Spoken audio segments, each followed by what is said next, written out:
Imimi mudzimai hamuna kumutora mubva here? Ndangoti munhu akatamba anogona kuzorikavhawo uzongorifomawo. Can we prophesy all day? Toprofita here zuva rese. German muri sei? Handiri bo. Bo here? Mushi. Unoshanda kupi? Unoshanda kuSouth. Okay. Varore maoko vanhu veku-South Africa. Mukatsombera maranzi anogona kubuda. Zvino imi mukoma. Ndine zvinhu zvandoda kuti ndikubatsirei. Amen. Nekuti ndikasakubatsirai zvinhu izvozvo munogara muri murima. Amen.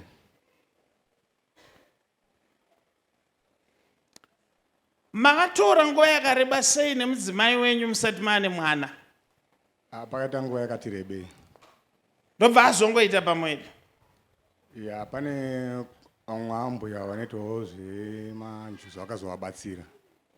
Ari kuda ndakakumbirirwa kumanjuzu. Kumanjuzu hongu.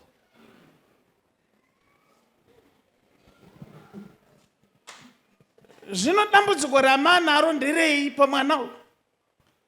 Mwana uyu ndogara ndichingofonerwa ndichitumira mari nenyaya yeurwere. Anorwara. Agara achirwara. Akangonzi hanzi afuma ari panze, saka zvinhu zvakandibata-bata zvingaite kuti kungofuma ari panze? Kungofuma ari panze hongu. So mari yamaitumira muri kuSouth yainzi kudii? Yanzi ndei?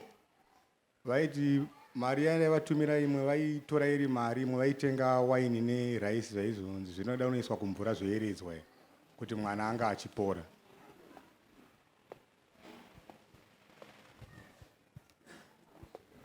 Iko zvinezvi kutaura kuno kundiri kuona kuti muri kuronga kunotengesa mombe kumusha kuti mugone kumita dzimwe mari dzaakutaurika. Ichokwadi.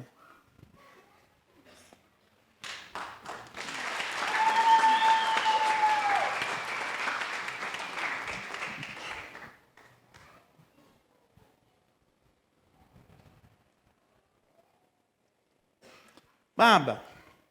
Amen. Imimi mudzimai wenyu hamuna kumutora mubva here?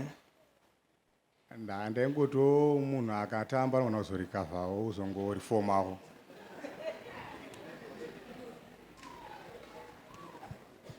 Imimi makambomuona here mwana uyu achirwara?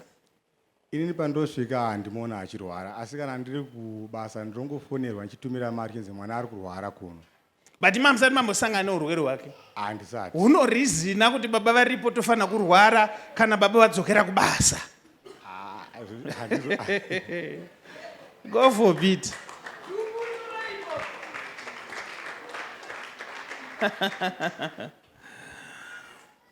Onaika mudara wangu.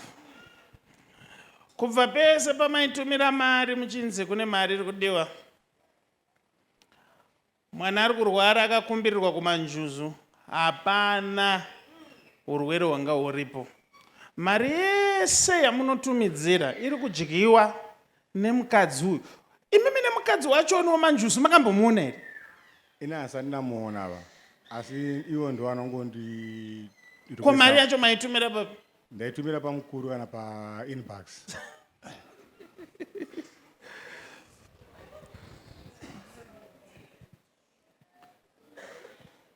Zvinonzwisa tsitsi. Because it's a scam. Mukadzi wenyu imimi akakunyeperai kuti mwana akakumbirirwa kumanjuzu. Akakunyeperai kuti mwana uyu anorwara, ndosaka muri kuona urwere hwacho musati mamuona. So mari yese yamunotumidzira yese iri kudyiwa nemukadzi uyu nabhururu wake. Saka pamama kutoenda kunotengesa mumba panga pachitaurwa kwamafiga ekunzi muchinyatsorohwa chaizvo kurohwa chaizvo 1 zvokwamairova ichaizvo. Saka achitotendai kaMwari kuti mauone pano. Amen. Andotenda mwana. So kuti zvinhu zvenyu zvinake ndine zvandoda kuti munoita. Because mukazvinonoka zvinhu izvozvo ndaona mukadzi wenyu masimudza musoro mukangonomusikiza inzwai zvaachakuitai. mukangonoita mistake yekumusikiza, achakufremerai kuti imimi ndimi makarepa mwana wenyu wacho uyu. Amen. Uyu wamakatora unonzi muchero wemusango baba. Unonetsa mukauisa pamba. Vanhu ava vanonetsa. Vakajaira kurova mari kubhawa. Saka kana wamumba kana usingabude mari zvekudaro, vanotsvaga mabhindauko ekuti iwe murume uibude zvekumhanya. Nyika yatiri kurarama inyika yakaoma. Ine vanhu vari kutsvaga mari zvekudaro. Havana matyira.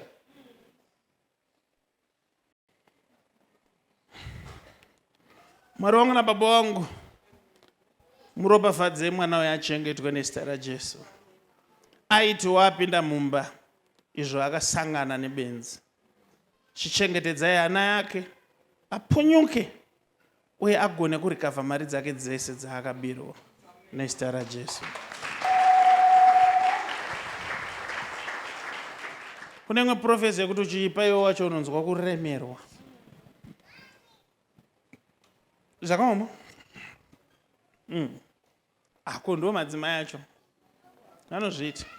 Pamwe wakatoitwa. I bet iwo wakatombotorwa utwe mapaini izvo. Chinzi arwara pasina ukatoibuda.